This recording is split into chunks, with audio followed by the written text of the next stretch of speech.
They didn't flinch when she walked in. No designer bag, no diamonds, no bodyguards. Just a gentle woman in her late 60s with silver coils tucked under a silk scarf and a VIP boarding pass clutched tightly in her hand. They didn't ask questions. They saw her skin, her age, her grace, and they assumed she didn't belong. What they didn't see, what they couldn't see, was that the real storm was coming. And this time it wore pearls, prayed quietly, and raised a billionaire. If you've ever watched someone be dismissed for how they look, before they even spoke, this story is for you. Stay until the end, because what happens next will change everything you thought you knew about silent power. Don't forget to subscribe, and drop a comment. Have you ever witnessed someone being underestimated and then watched them flip the entire room? Grace Adetola was elegance carved from struggle, an immigrant who raised a daughter on pennies and prayer, never once letting the world see her break. She had seen enough doors slammed, enough noses turned, and enough polite refusals laced with racism to know the script before it even played out. But on this day, she wasn't expecting a confrontation. She wasn't in a courtroom or a board meeting. She was just a mother, headed to New York to see her daughter receive a humanitarian award at a black tie gala. Flight 208, business class, seat 2A. She had arrived early like always, wearing a soft blue dress and white shawl. Her cane clicked lightly against the jet bridge floor as she boarded, smiling politely at the flight attendants. Her seat, near the window, awaited her, but before she could even settle in, a uniformed staff member leaned over. "Ma'am," the flight attendant whispered, lips tight with condescension, "would you be willing to switch to seat 14C? We have a special passenger who prefers the front." Grace blinked slowly. "I'm sorry, I chose this seat weeks ago." The woman's smile tightened. "It's a simple switch. The other seat is quite nice, too." Grace looked behind the attendant.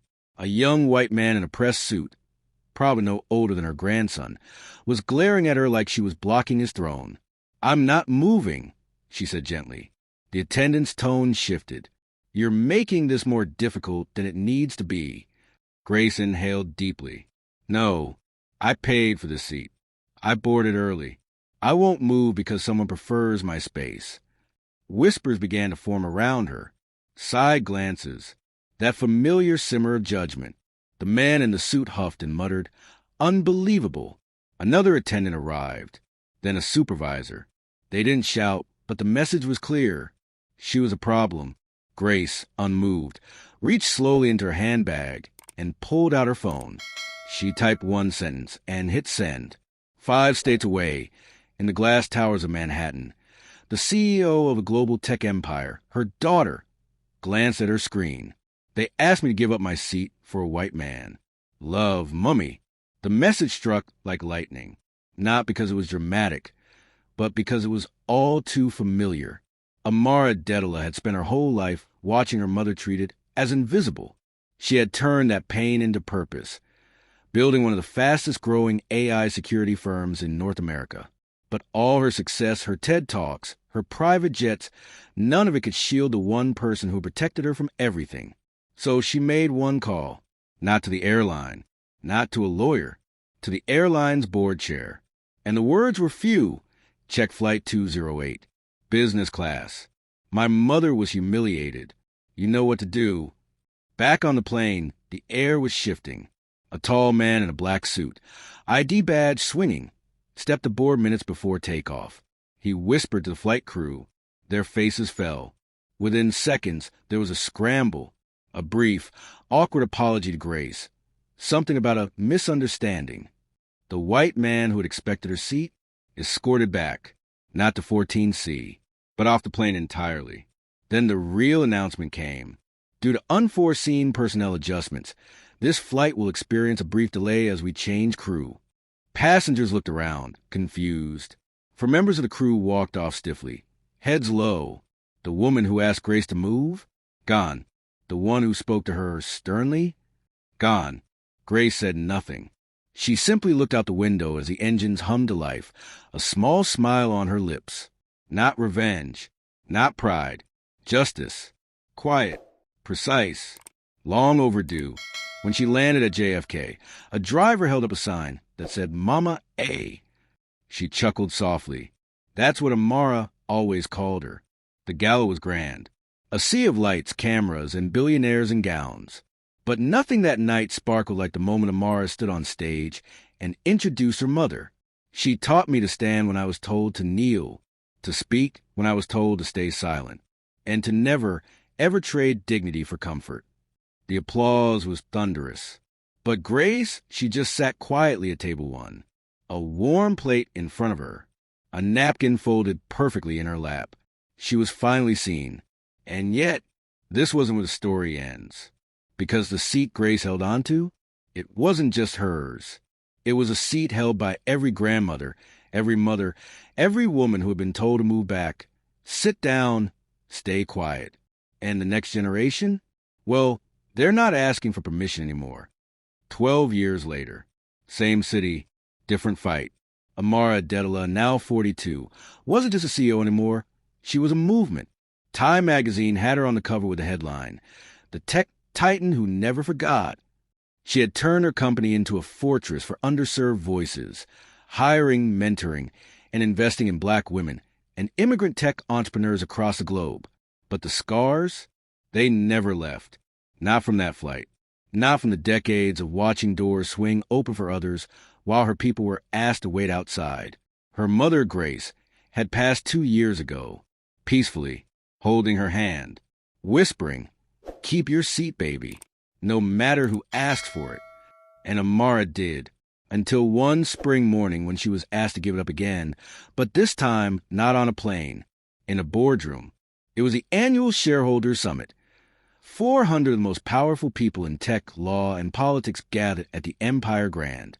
Amara had just finalized a $2.3 billion public-private partnership to bring encrypted smart systems to public schools, especially in under-resourced districts.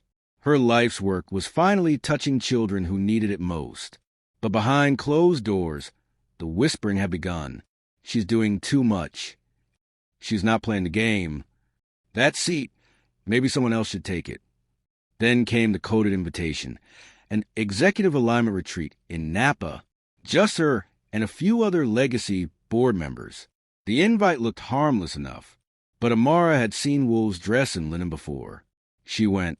At the retreat, they were all there: Gregory Vaughn, the banking mogul, Felicia Stanford, media baroness, and of course, Richard Cavendish, the man who once backed her first funding round and now acted like he owned her soul. Over Wagyu sliders and vintage wine, the truth unraveled slowly. "Amara, we think your energy might be better placed in a strategic founder role, not day-to-day leadership," Richard said, swirling his drink. "You mean step down?" she asked, her voice even. "Not down, just back. More advisory, less front-facing." Felicia chimed in like it was a favor. Gregory nodded. "You've done so much. Let someone else take the baton." There it was. Again, that smile, that soft tone, that familiar, ugly message. Move. Amara stood slowly, brushing her linen pantsuit. Her voice was calm, but her eyes carried hurricanes. "You don't want me to step aside because I'm tired. You want me gone because I'm awake." Richard's smirk twitched. "Let's not make this political." "It is political. It's racial. It's historical.